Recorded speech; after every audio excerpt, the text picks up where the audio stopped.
when you get older. You might feel like you've earned the freedom to go wherever you want, whenever you want. After all, you've worked hard, raised a family, paid your dues. Now it's time to live for yourself. But there's one truth that many elders overlook.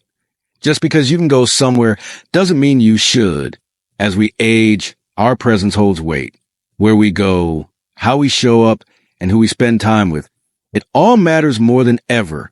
And while some places welcome you with warmth and love, others drain your peace, your dignity, and even your health. There are 4 kinds of people whose homes you should avoid once you're older, not out of anger, not out of pride, but out of self-respect. Because peace in your later years isn't something you stumble into. It's something you protect. Let's begin with the first, the constant complainer. This is the person whose home is always filled with negativity. They talk about how bad everything is. The government, their neighbors, their relatives. They complain about their job, their health, their children. They never laugh. They never smile. And if you visit often enough, you'll find their mood creeping into your spirit. You may think, they're family, I should be there for them. But ask yourself how you feel when you leave their house. Lighter or heavier? Energized or emotionally drained? In old age, your emotional health is precious. You've seen enough sadness in life. You don't need to absorb anyone else's. So visit with kindness from a distance. Pray for them. But don't let their house become your second home. The second type of person to avoid, the one who never respects your time. This is a person who invites you over, but keeps you waiting for hours. Who tells you to stop by, then forgets you were coming. Who talks endlessly about themselves, but never asks how you're doing. Who makes you feel like an afterthought, not a guest. At your age, every minute is gold. You deserve to be around people who respect your time, not waste it. People who are happy to see you, not distracted when you arrive. If someone doesn't value your presence, it's okay to stop showing up. Now, let's talk about the third person, the gossip. You know the type. They smile to your face, then whisper about your choices to others. They ask personal questions not out of care, but curiosity. Their home is a hub of rumors, judgment, and drama. When you visit them, it feels more like an interrogation than a conversation. And the worst part? When you leave, you can never be sure what they'll say about you next. In this season of life, you deserve relationships built on trust. Not whispers, not suspicion, just real connection. If you feel like someone uses your presence for entertainment or leverage, don't go back. Preserve your reputation and, more importantly, your peace. And finally, the fourth person to avoid visiting is someone who only sees you as a burden. This is perhaps the hardest truth of all, but it must be said. Some people, even family, see older visitors as inconvenient. They sigh when you call. They roll their eyes when you ask for help. Their homes don't feel warm. You get the sense you're putting them out just by being there.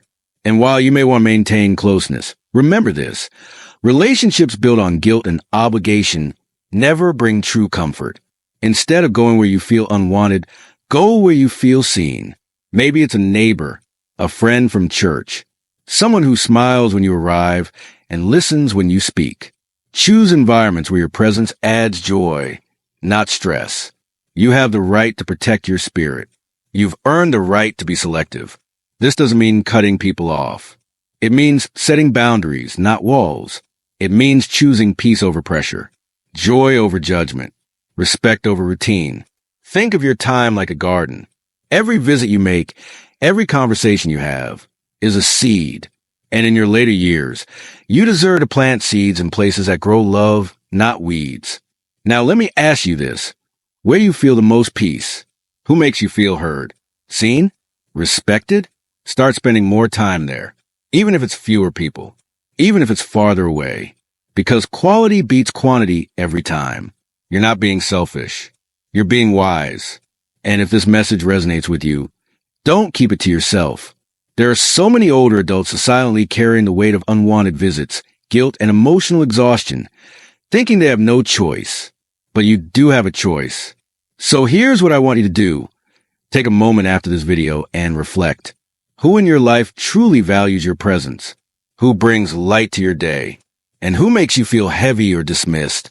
then make a quiet decision just for yourself to protect your peace, to visit less where love feels forced, and to show up more where love flows freely. If you've ever visited someone and left feeling smaller than when you arrived, you're not alone, and you're not wrong for walking away. You deserve to be where love lives, where laughter is real, where silence is safe. So if you're ready to step into this chapter with clarity and confidence, comment, "I choose peace" below. Let others know they're not alone. Your words might be exactly what someone else needs to hear today.